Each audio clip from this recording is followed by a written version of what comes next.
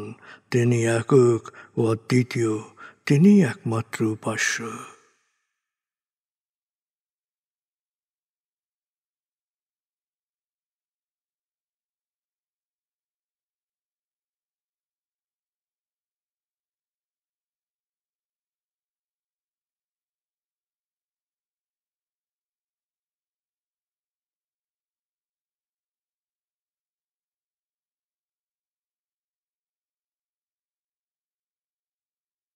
হৃদয়ের গভীর থেকে প্রার্থনা করুন, হে আল্লাহ, তুমি আমাদেরকে বিশ্বাসী, সৎকর্মশীল, সংঘবদ্ধ মানুষ হিসেবে কোয়ান্টাম ফাউন্ডেশনে একাত্ম করেছ।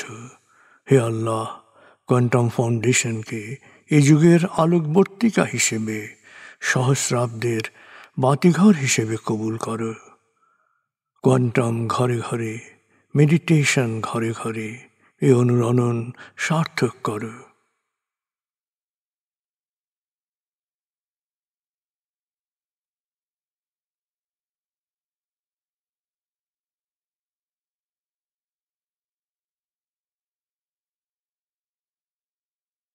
হে আল্লাহ, হে দয়াময়, হে মেহেরবান, কোয়ান্টাম ফাউন্ডেশনের সকল কার্যক্রম, শিক্ষা সেবা, শুদ্ধাচার, রক্তদান, এতিমান, প্রবীণ সেবা, চিকিৎসা সেবা, খতনা, মাতৃমঙ্গল, দাফন, কোয়ান্টাম মেথড কোর্স, এই সমস্ত কার্যক্রমকে সদকায়ে জারিয়া হিসেবে কবুল করো। এই কার্যক্রমে যারা সেবা দিয়েছেন তাদের সবার জীবনকে বরকতময়, প্রশান্তিময় করে দাও।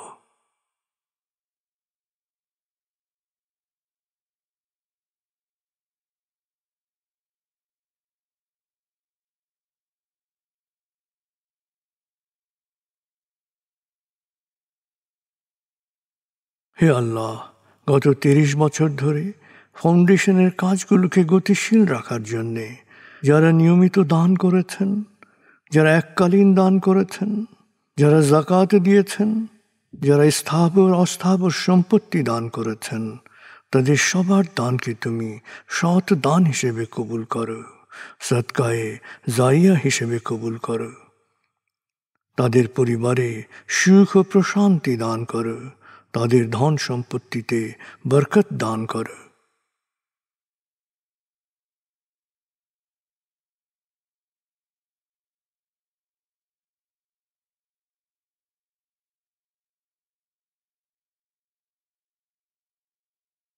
এবার দেশের জন্য দোয়া করুন। হে আল্লাহ, দেশের প্রতিটি মানুষ যেন প্রজ্ঞাপূর্ণ সিদ্ধান্ত নিয়ে নিজের কাজ সবচেয়ে ভালোভাবে করতে পারে, সবাইকে সে তৌফিক দাও। হে আল্লাহ, তুমি আমাদের তোমার বিশেষ অনুগ্রহ ভাজন জাতিতে পরিণত করেছ, অফুরন্ত অনুগ্রহ সম্পদ দিয়েছ, বিশ্বকে বিভিন্ন ক্ষেত্রে নেতৃত্ব দেওয়ার মতো মেধা ও মস্তিষ্ক দিয়েছ। আমরা যেন ভালো মানুষ, ভালো দেশে রূপান্তরিত হতে পারি, আমাদের সেই তৌফিক দাও।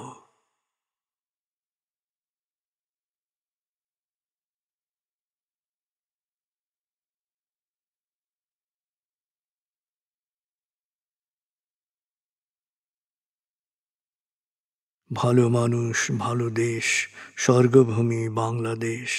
ভালো মানুষ, ভালো দেশ, স্বর্গভূমি বাংলাদেশ। ভালো মানুষ, ভালো দেশ, স্বর্গভূমি বাংলাদেশ। দেশের জন্য প্রার্থনা করুন। দেশকে যেমন দেখতে চান সেভাবে প্রার্থনা করুন।